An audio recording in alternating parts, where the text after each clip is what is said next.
thank you so much, all of you, for joining us today and taking your time for another INCON learning session. I'm delighted to introduce Lior Zoref, and he is from Israel. And I had the lovely chance to meet Lior at the IAPCO meeting, which was taking place in Jerusalem. And he was a keynote speaker at that event. And I asked him if he wouldn't mind sharing some of his knowledge with us. So Lior is a very impressive man. He's a researcher. He has written books. He speaks like TED, and he speaks on TED. And he also coaches speakers. So for any of you who have some speakers for your international conferences and you feel they need a little bit of polishing, I think Lior is the right man for the job. So Lior is going to give us 1 hour of his time today. So we really do appreciate that. And I hope that many of you will get value from today's session. We will be recording it, and we will have that recording on the INCON Learning website next week. So I'll hand over to you, Lior. Thank you so much, Angela. Hi, everyone. Can you hear me? Can you see me? I can see you. If you can open your webcams, it would be much nicer for me to look at you. So I'll be very happy. And if you can put on the chat, right, where are you from? City, country, so I'll get a sense of the audience. So just share with me, where are you from? And we'll see what kind of audience we have here. So hi, Violet and Lavina and Hannah and Anna and Jennifer. I see from China, Shanghai, UK, Switzerland, Milan, Portugal. That's quite an international audience. So I'd like to start by telling you a story of something that happened to me more than 20 years ago.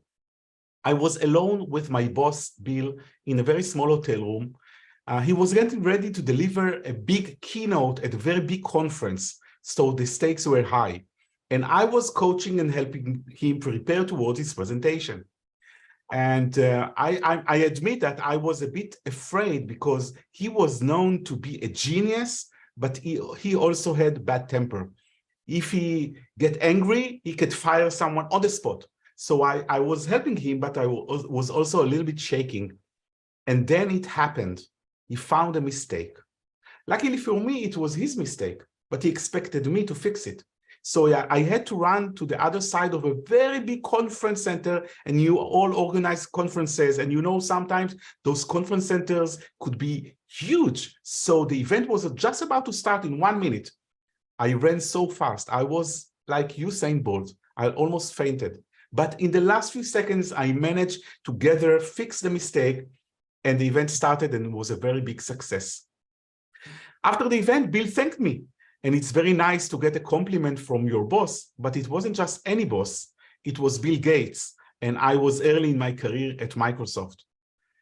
I see Violet, I see you say, oh my God, yeah. I also was very scared and lucky to work with someone like Bill Gates. And since then, I was helping and coaching many leaders on their presentations. And after the years went by, I became a professional speaker myself. I was lucky to be invited to speak on the TED stage and in many other conferences. And I'm here today to share the knowledge I have about the art of communication, and especially how you can help your speakers. But I must also let you know a little bit about myself when I was young, because when I was a kid, that's a picture of me, I was a geek. And actually, I'm still a geek.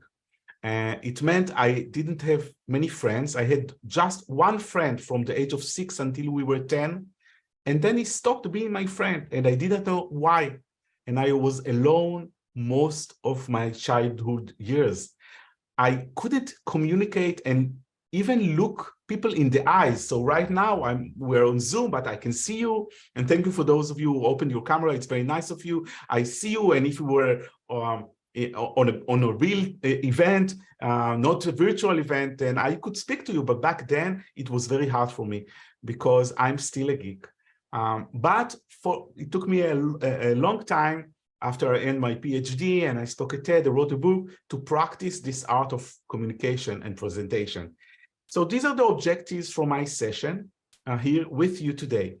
I think one of the the biggest challenges Angela told me you have is how to motivate your speakers to prepare, to invest the time so they will shine on your events. What can you do? I'll give you some tips on how to incorporate humor to make the event more fun. I'll give you some behind the scenes peek about behind the scenes at TED. And by the way, today, TED started, TED 2023. And I'm fortunate to have live access. So I just finished watching the recording from a few hours ago from the first TED session. So I'll share with you some nice information behind the scenes. And I'll speak about the TED Commandments, which is a tool I was using to prepare towards my TED Talk. And we'll have time for questions. And the first question I have for you, and if there's one thing you can learn in this workshop, in the time we have together, will you be kind enough to go to the chat and write it?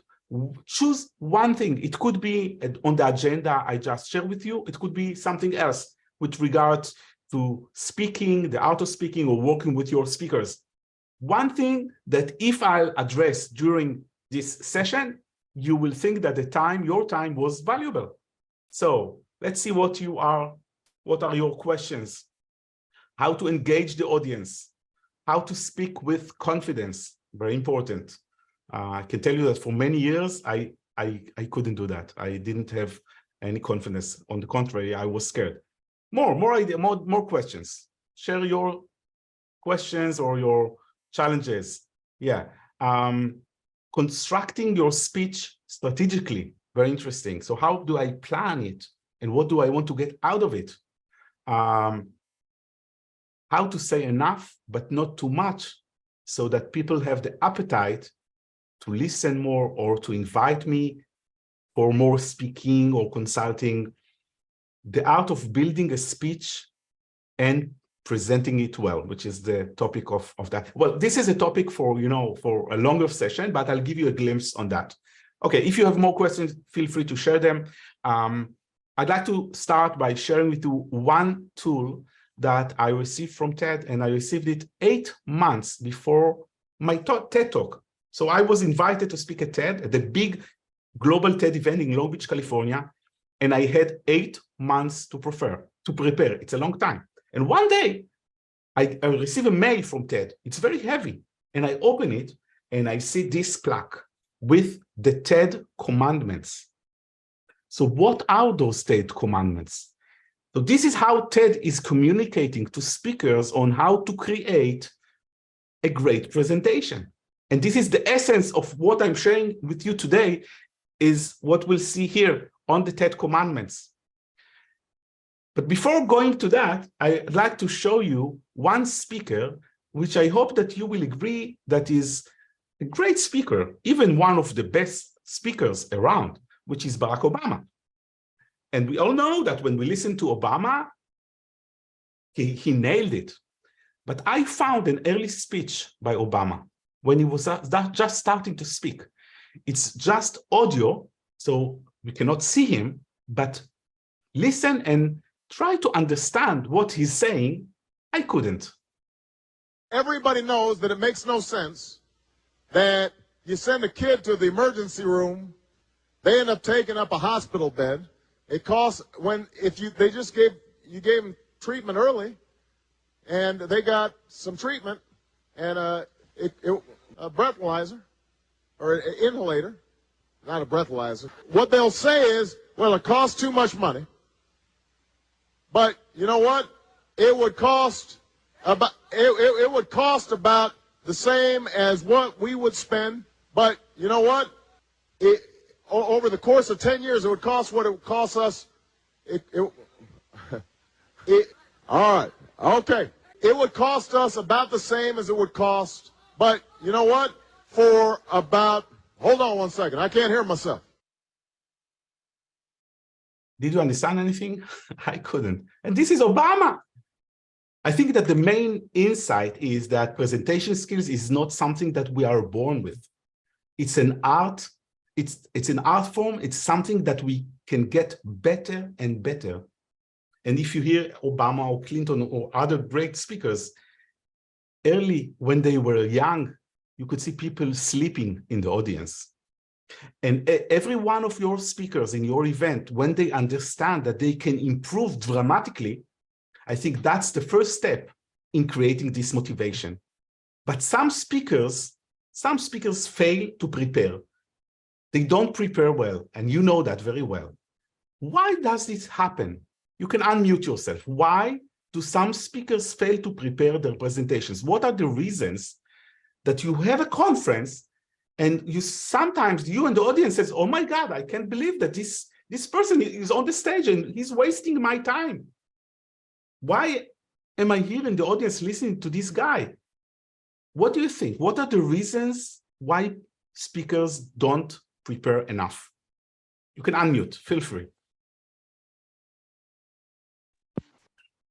Stress, Anna says. Yeah, but I want to listen to you also. Let's get a sense of the audience. Come on. Don't be afraid. You can unmute. It's okay. I think sometimes you're very prepared, but then you get there and there's a lot of people in front of you. And sometimes it's not enough to imagine them in underwear. You just need to, because sometimes audience throws things back at you and you have everything very prepared, like it sounded like he had a very proper speech prepared, but then they interrupted their thoughts and it's all gone. It's completely different to prepare by yourself and then be on stage with a lot of audience. It's so scary. What are the reasons? So fear is one key reason. Also, you said stress. What are the reasons? Yes. A lot of our speakers that sort of we deal with, their day jobs don't involve public speaking. So for like medical conferences, for example, they just don't have the skill set or the understanding of what's required of them to speak on a stage in front of lots of people. Of course, they might be great researchers, but the role is not speaking. So they don't have the knowledge and they don't practice a lot. And again, this leads to more fear. What are the reasons that they don't prepare? I think sometimes with, especially medical conferences, they're an expert in their field and they know the information, but they struggle how to convey that in a way that a wider audience who doesn't specialize in that area knows it as well. So they're really smart, but they just struggle how to convey that information to the audience. Exactly. And when I'm in the audience in scientific conferences, I sometimes say to myself, I can read a research paper. It's way better than listen to this guy, why he's speaking. Sometimes they read, sometimes they have busy slides with too many bullets. And this is boring. If I want to read, I'll read your paper. Send me it via mail. Why I'm here sitting, listening to you. But there are many other reasons that you didn't mention. Let me go quickly. So the first one, obviously, is fear from public speaking. But preparing and making rehearsal, it's not fun. It looks crazy. It takes a lot of time. Most of them are very busy.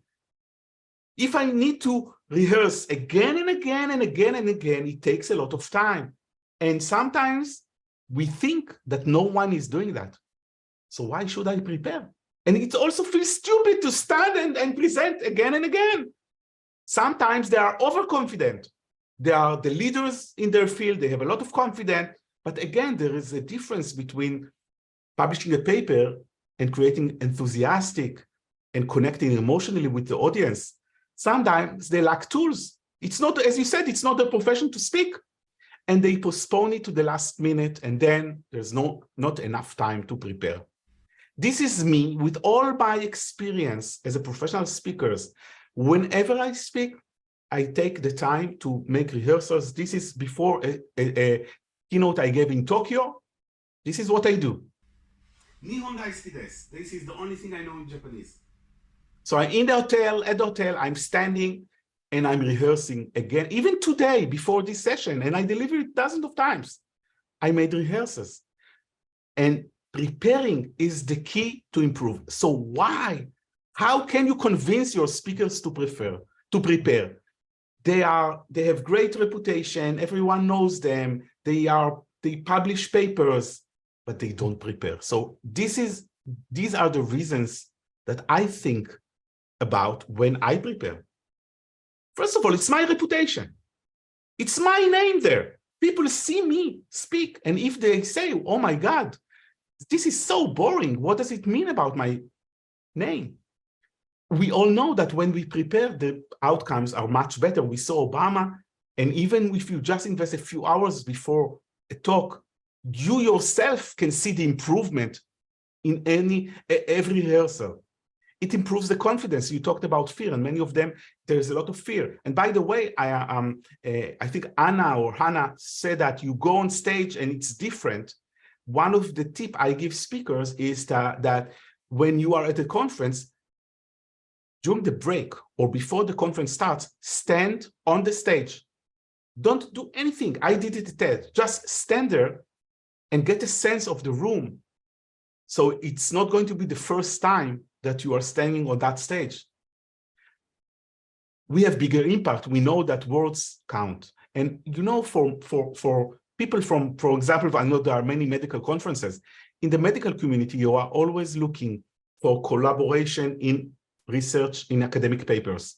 You are looking for funding for your research. You are looking, you have your name, sometimes you want to be invited to speak in more events. The better you prepare, the bigger the impact. You'll get more funding, you'll get more collaboration. People will be interested on what you're doing. It can improve. I know that for me, it's an art form. I always learn. Even myself, you see my books behind me. It's not a Zoom background. It's a real background, okay? I almost every few weeks, I buy another book about the art of presentation. It's because it's an art form, I always improve. So if you invite one of your speakers for such a training, they will get tools that help them in many other presentations, maybe with their team, internal presentations, or at other conferences. This is something we take with us wherever we go. And again, this is our brand. I know that many speakers think about what people are saying about them. And I know that some speakers expose on social media images, sometimes photos. Think about the impact a speaker can have if you give them a video, or you just give them photos and they can post it on LinkedIn and share some insight about what they shared on that conference, what it means to their brand. So there are so many reasons. We just need to communicate it for speakers. They need to prepare not because you told them to prepare. They need to prepare because this is for them. This is their reputation. This is their brand. And the more they prepare, the better the presentation is. And one of the key ways to improve a presentation is obviously a sense of humor, but many of them, and I've been to many medical conferences, sometimes it could be boring to death.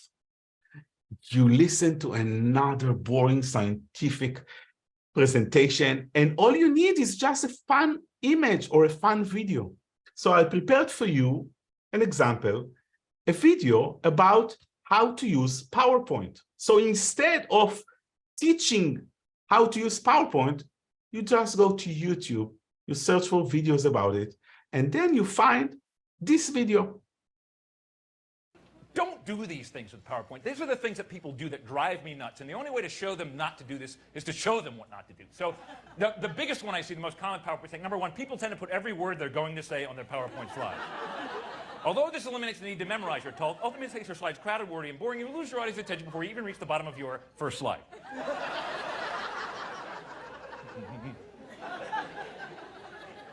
Second most common, font size is important. Size matters. Too small, and that's not good for anybody. On the other hand, too big, and you're looking more.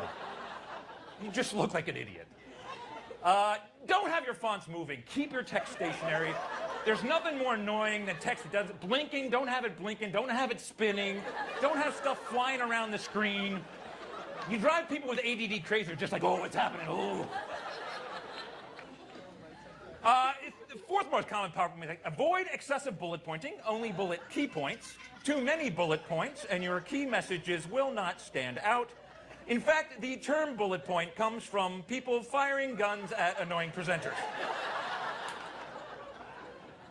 This slide, by the way, has crashed PowerPoint. Apparently, there's a max about how many bullet points you can have, and I crashed it. The other thing you can do is have animations. People love animations. They have stuff going, zooming in and out and left and right. You get seasick watching some of these. And Turns out if you're a visual learner, your effectiveness as a speaker will go up with the more animations. But if they're easily distracted, they are not even paying attention to what you're saying. They're just watching the cool stuff. And there's regions to this graph. There's the simple but effective region, the active but confusing, the effective but boring, the active but ineffective, the dull but static region, the busy but useless region over there, the ADD only region there up in the corner, the useful amusing, the stupid confusing, the dull triangle, the hyper triangle, the sleepy square, the dizzying pentagon, and then everything else is just grouped into what's called pointless motion. This one slide, by the way, took me 3.5 weeks to make. Sure, it's all PowerPoint can suck the life out of you. Here's an org chart of org charts. There's my main org chart, my sales, marketing, engineering org chart. Here's your reorg chart. Every company should have those. And then this is interesting. This is my actual family org chart. Make one of these. It's important. Steve, our cat, runs our family. If you have a cat, you know that is true. Any animal that goes, hey, I just pooped in there, somebody clean that up. Clearly head of the family. My wife, Lior, reports to Steve, I report to my wife, and the remote control reports to me. That's it. That's my entire region of domain right there.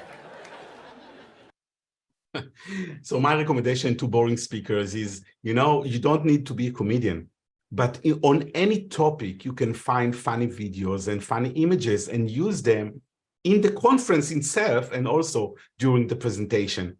I also recommend speakers to use images with copyright that they can use. Of course, there are sometimes you have access, legal access, so you pay to those, but there are also free on the internet, like this one, Unsplash, which is copyright-free images that people can use. Another way is to use PowerPoint. Inside PowerPoint, there is stock image that Microsoft bought that people can use. Those are professional, high-quality images that speakers can use. Or again, using videos, especially today with TikTok and YouTube, you can find a video about anything. One of the topics I usually speak about, so my profession, my research is in the area of collective intelligence, how people think together to make better decisions. But one of the conditions is that we will not influence others, that people have the ability to think for themselves. In order to show that, the impact of manipulation, I show a very, very short video. This is the video.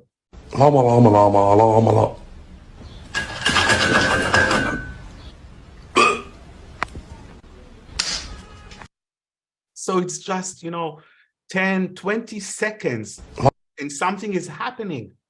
So I encourage people not just to prepare, to make even a serious scientific presentation, be more light. Again, you're not there to tell jokes, but make it, maybe people smile a little bit at the beginning, at the end, or somewhere else. So before going and answering your questions, I thought of holding you said, who said that? Violet said, how can we make a presentation more engaging? You need to be aware about engaging people and create opportunities. So here's my part. I'll try to engage with you. I need one volunteer for a very nice exercise which is called PowerPoint karaoke, that I encourage you to hold with your speakers. And PowerPoint karaoke is where I'll ask you to present six slides that you've never seen. This is going to be the first time you see them. And the objective is to try, and this is for Felix, who said, how do you strategically plan a talk? You start with your main message. What is your main message? What do you want to say? So in this exercise, I'll ask you to try and deliver one message, even though the slides are going to be completely different. Try to stick with one message. So you never prepared. I didn't tell you that I'm going to ask for a volunteer, but still, I hope that there is at least one volunteer here who's a good sport who wants to participate in this PowerPoint karaoke. Do we have one volunteer? 6 slides. I promise I'll be very gentle. Who is going to volunteer? Don't be shy, please. Hey, we have the time together. One volunteer. 6 slides, that's all. I can do it. Perfect. Your name again? Anna. Anna, perfect. Thank you so much, Anna. So let me spotlight Angela. If you can put Angela on spotlight, both of us. So I'll have myself and Angela, so you can see both of us. And then you can see Angela, and instead of me, you will see slides. So I will move the slides, and remember, you need to try and deliver one message. And Anna, before we start, tell me again, where are you from? Portugal. Portugal. And what is your role? What do you do? I do events. I'm a project director on events. What kind of events? MICE, in companies that come to Portugal. Companies that come to Portugal. Perfect. Okay. So, Angela, thank you so much for being a sport. And are you ready to start? Yeah. Okay. Good luck. You can start. Okay, so we can have a bike tour in Lisbon here. And that would be, and if you don't like it, we can always pay a visit to a famous cemetery that we have here with some writers.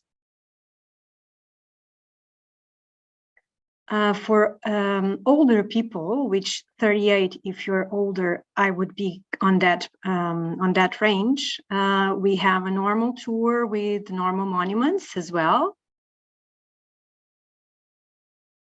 Or if you want a more cultural, we can go inside and show you all the monastery. That one I don't know. Maybe we can put it all together and make an activity, start with the bikes and then finish with mental. Thank you very much. Give an applause for Anna. Thank you so much.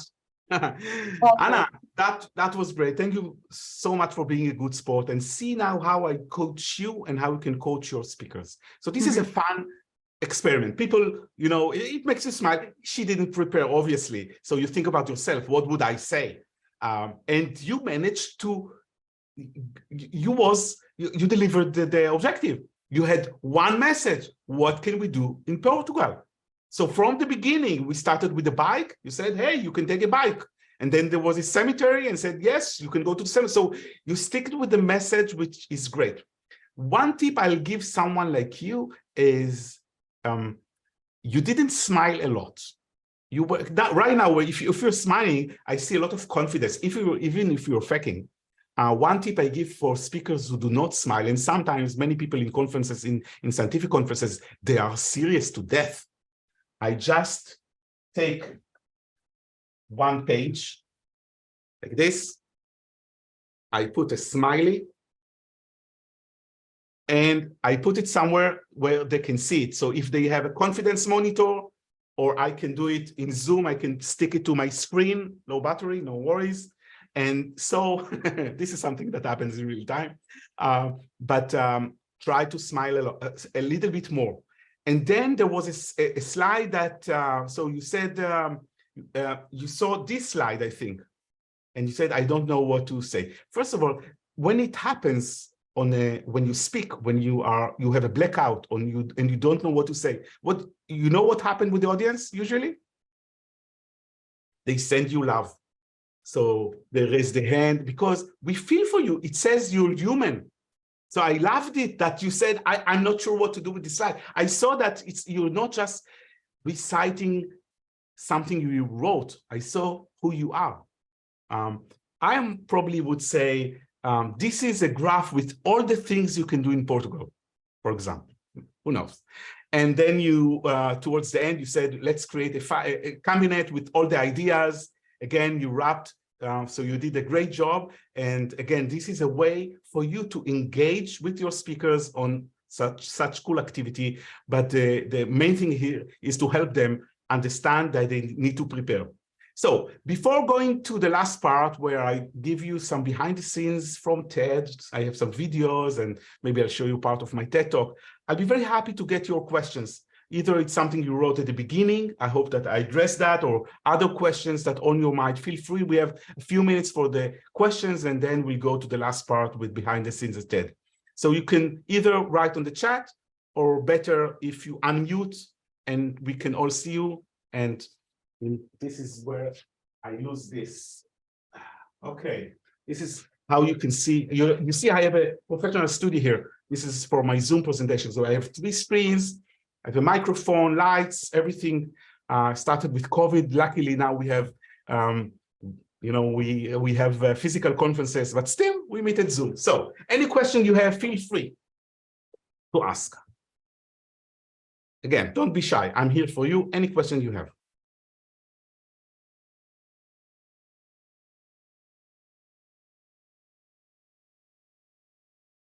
Come on. You fell asleep? Are you okay? It's interesting. It's relevant. Come on, guys. So ask questions. I'm here for you. Lior, I have a question. Yeah.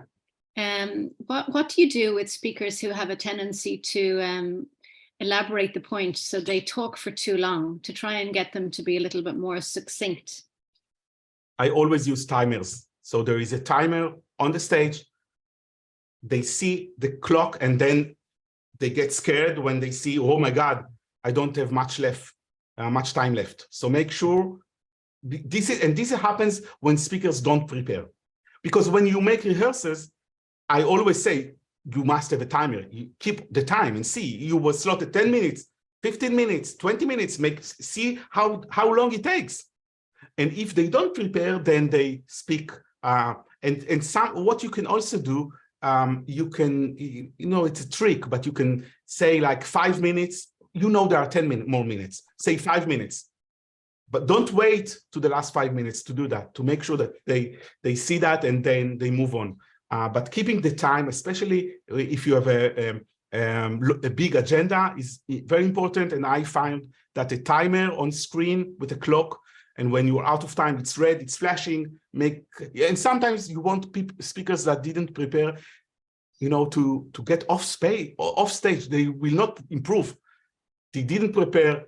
They're not good speakers. At least don't steal time. One of the key commandments, thou shall not steal time.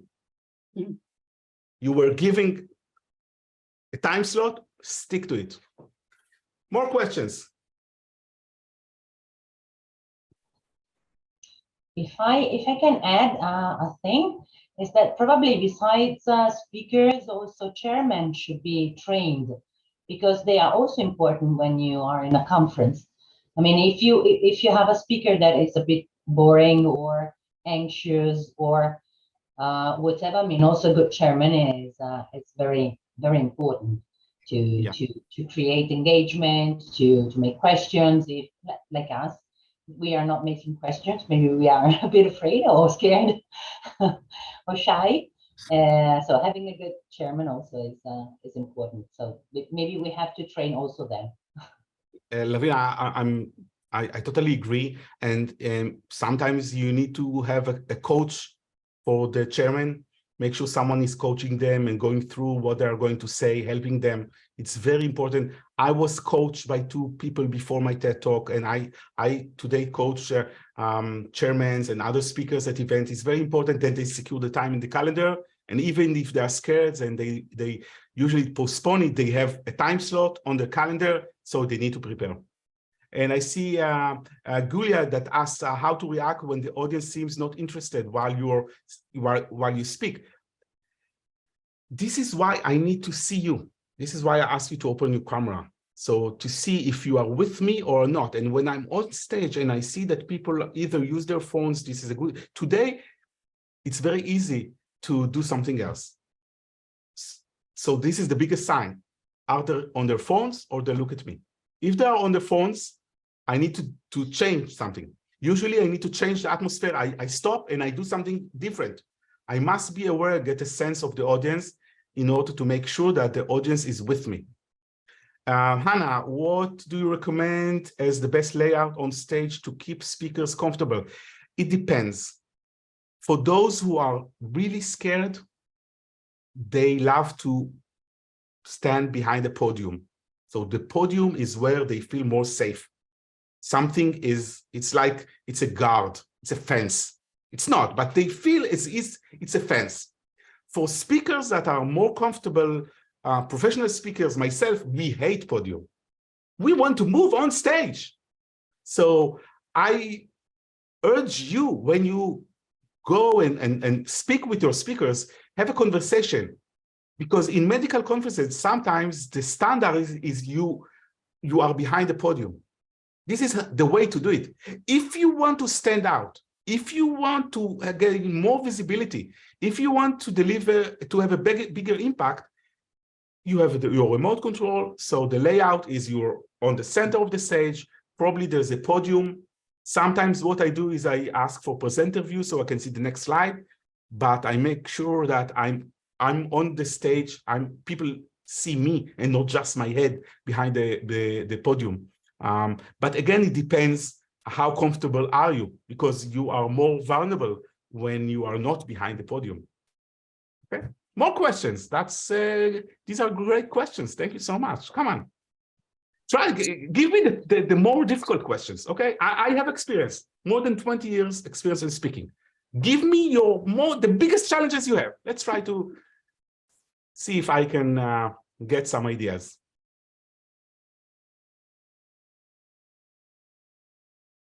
Come on. More questions. Hello. Hi. Hi. Thank you, Dr. Lior. Am I correct with your name? Lior, yes.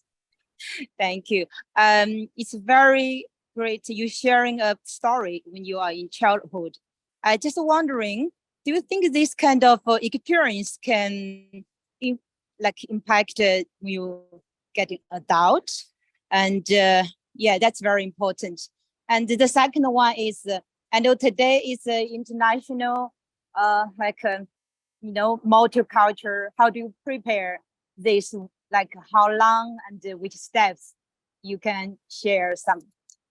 So let me see if I understand correctly. So the second question is, how did I prepare towards which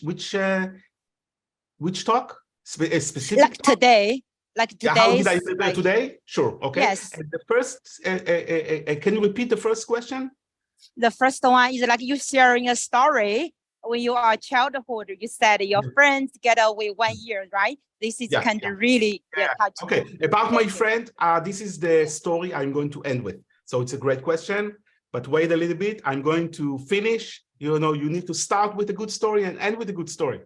So I started with the story about Bill Gates. Hopefully that was a good story. And the story I'm going to end with is the story about my friend. How did I prepare today? Usually when I have a session that I deliver many times, so this is a session I delivered many times. I customized it, but it's not the first or the 10th or the 20th time. I deliver it mostly via Zoom, but also physically in many organizations. So usually what I do is I rehearse the opening. So the opening story, I rehearsed it 2 times out loud. I was sitting and I was rehearsing it. And then I go over the slides. I change it. And if there is a part when I feel that I'm not confident or something that I integrated for the first time, then I make sure I practice it. When I speak in physical events, usually I'm at a hotel. And as I showed you in the video, I stand, I have my laptop, I have my remote control, and I usually try to have between 3 to 5 rehearsals of the entire presentation. If I don't have time, then I'll make sure I'll have 5 times the opening, and then maybe 1 or 2 times the whole presentation. Because the opening is the most important part where people have blackout, when they have adrenaline, when the fear from seeing the audience is interfering with my confidence. So this is why I ask speakers, make sure you rehearsed mostly your opening. This is where you have your heartbeat very, very fast, and some people sweat and you're scared. So make sure that most of the rehearsals are on the opening.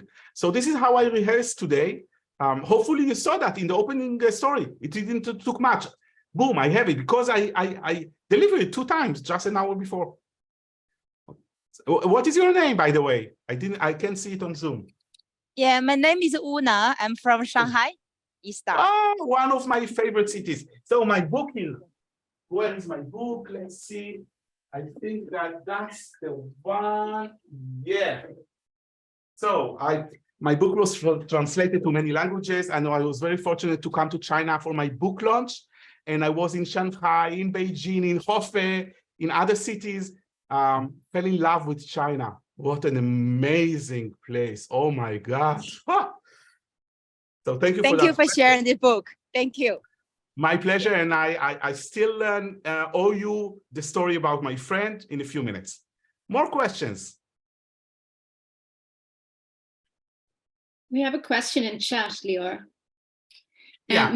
Most events are now hybrid. What tips would you give to speakers to ensure their presentation is engaging for both in-person and online delegates?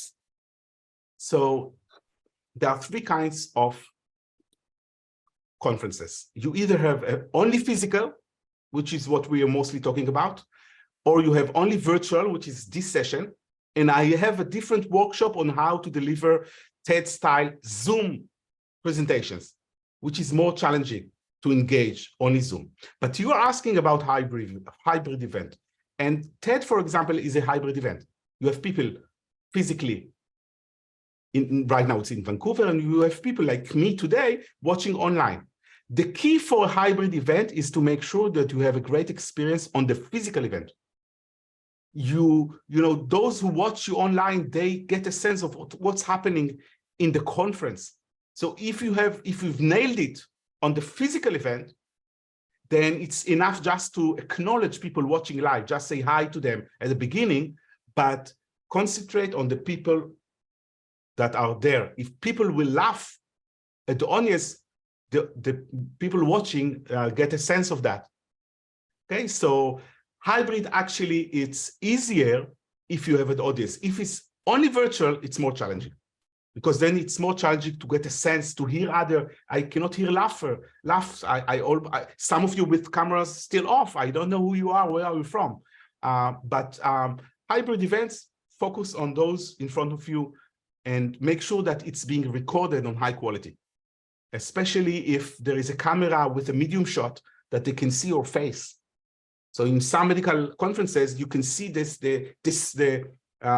speaker, it's like a long shot view. You don't really see the face. It's very hard to connect and get emotions and you know, feel the speaker. So make sure that your camera is focused on the speaker and you have a good view of the speaker's face. Okay? So do you want to see some behind the scenes at TED and then the story about my friend? Okay? So the first day I arrived at TED, I saw this huge red carpet and someone walked me in to show me what's happening over there. And then I went, I saw this is the TED conference center, which is huge. You know, there is a red stage in the middle. And when I was standing, there was audience also on stage. And you actually feel the audience. It's really scary. No podium. 3 levels. And this red circle is quite frightening. You can see here the timer. And you see here the slides. So it's very important to have a timer. Also at TED, they have timers. And now there was a green room. You probably have a green room sometimes in big events. And my wife was with me and she took a video of the green room, especially when they did my makeup, because at TED, they record it HD and they share it online. So there is makeup for HD. For some reason, there were 2 women, not just one, 2 women doing makeup. And my wife was very, she had fun making this video and also making some fun of me. This is what happened in the TED green room. And well, society still keeps coming back with these very basic. Have this land connection. So you see that someone is on the left and someone is on the right part of my face. But then the contingency. Most species last for 1 million years. זה מה שמחכה למרצים בגרין רום, בחדר שלפני העלייה לבמה. יש מי פה, יש קרמים, יש כיסמי שיניים, יש טאמס נגד צרבת, ספרי נגד ריח לפה, והכל לכבוד ליאור, שלא עושה שימוש בשום דבר, כי הוא פשוט לא נושם. Yeah, I wasn't breathing. It's so scary. Even with all my experience, it was scary. But we talked about engagement, and I think that engaging the audience is key. And my talk was about the power of collective intelligence and how people work together. So I decided to make an experiment on stage. And I asked them to have an ox, a real bull on stage. I asked the audience, what is the ox weight? And at the end of my presentation, I wanted to show them that the average from their estimate is the exact ox weight. Do you want to see it? So I'll show you two parts, then you can Google it and see everything. But do me a favor, listen not only to what I say, but listen to how I breathe, because only then you will understand that I was going to die. This is how we started.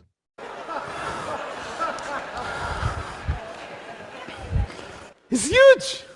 So cute. How are you, Teddy? Okay. Where are you looking? Oh, I see that you have red dress.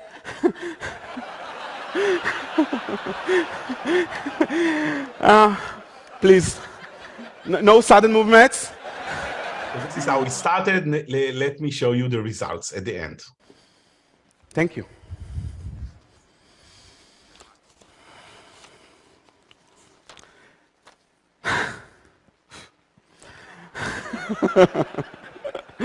We received more than 500 estimates. Not bad. The lowest was 308 pounds.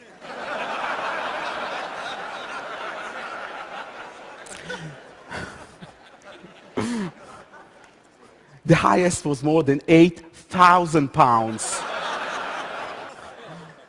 Your average is 1,792 pounds. So this is your average. Let's see what's Teddy's real weight. Are you ready?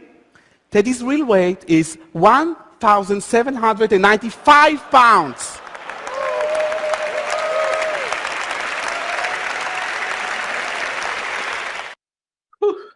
So whenever I speak, I think a lot about engaging the audience. This is why holding such experiments is so important, because people participate. And if any one of you will invite me to speak at one of your conferences, I will insist to have an experiment. So maybe bringing an ox will be challenging, but Angela saw me 2 months ago when I was at the APCO and I asked for a snake. And then we asked, what is the snake length? So whenever I come to speak, I always try to think about, this is just a gimmick for 1 or 2 minutes, but it creates something with the audience, some kind of special atmosphere. So my last insight for you, and again, this comes from the 10 Commandments. This is something I learned from Brené Brown, which I've met at TED, and she talks about vulnerability and the power to share something that you are vulnerable of, a personal story, something that allows the audience not only to think about your research, about your finding, but about who you really are and why you do what you do. So this is the last story I promised to you. It's about my friend. And I told you that when I was young, I had a friend from the age of 6 until we were 10, and then he stopped being my friend, and I didn't know why. Then when I published my book in the US, I suddenly received a message from him. He wrote me on Facebook, and he said, Lior, I heard that you are in the US. I want to meet with you. I was very curious to meet him. I first asked him, is that you? I didn't hear from you, probably for more than 30 years. He said, yeah, that's me. I live in the US. And I want to meet with you. And I was very curious to ask him, why did you stop being my friend? So we've met. And I was very fortunate to have a documentary film crew with me. They followed me throughout the book launch. And I'd like to show you a short clip where I ask him, why did you stop being my friend? עושים עליך חרם. אבל פתאום מי שמדבר איתך, זהו, מחוץ לעניינים. יש לי שריטה מזה. כי היית חבר יחיד שלי ונעלמת. כן, אם רק הייתי יודע. לי עוד היו חברים אחרים, אבל לא ידעתי שאני החבר היחידי שלך. היחידי? אולי אף פעם לא דיברנו על זה.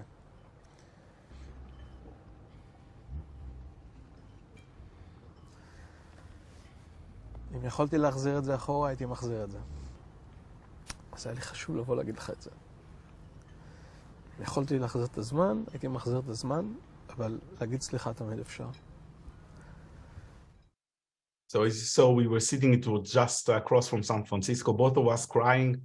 And that was the first time I learned that there was an organized boycott on me, because I was the geek kid who only likes computers. And when others play soccer, I was with the computer. So no one wanted to be with me, and I didn't know why. And I end with that because for me, the journey I had from that introvert kid who's not just geek, but scared of people, scared of communication, to the place where I'm today holding workshop and coaching speakers on their presentation skills.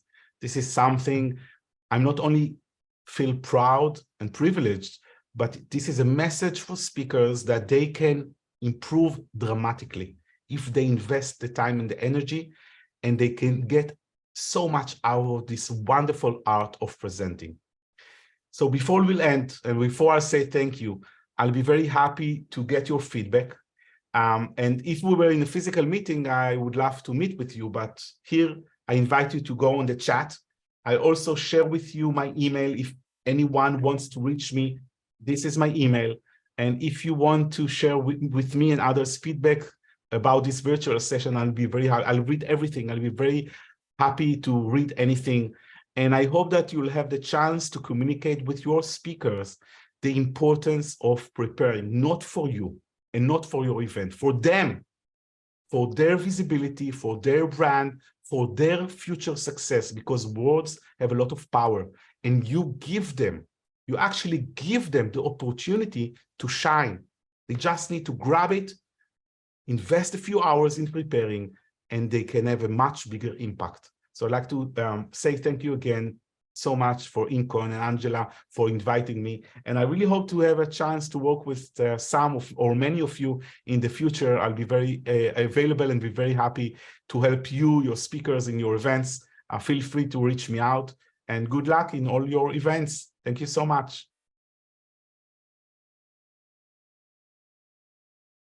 Thank you so much, Lior. That was really, really an insightful presentation. And I'm sure so many of the people here are in that position where they can give that right piece of advice to their speakers about preparing and the importance of preparing.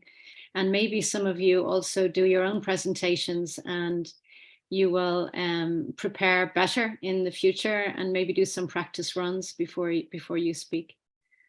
So we appreciate that, Lior. Thank you so much. My pleasure. Thank you very much, everyone. Take care. And hopefully we'll have a chance to see each other face to face, not using Zoom. I'll be very happy to with you. And thank you for this opportunity. I really appreciate it.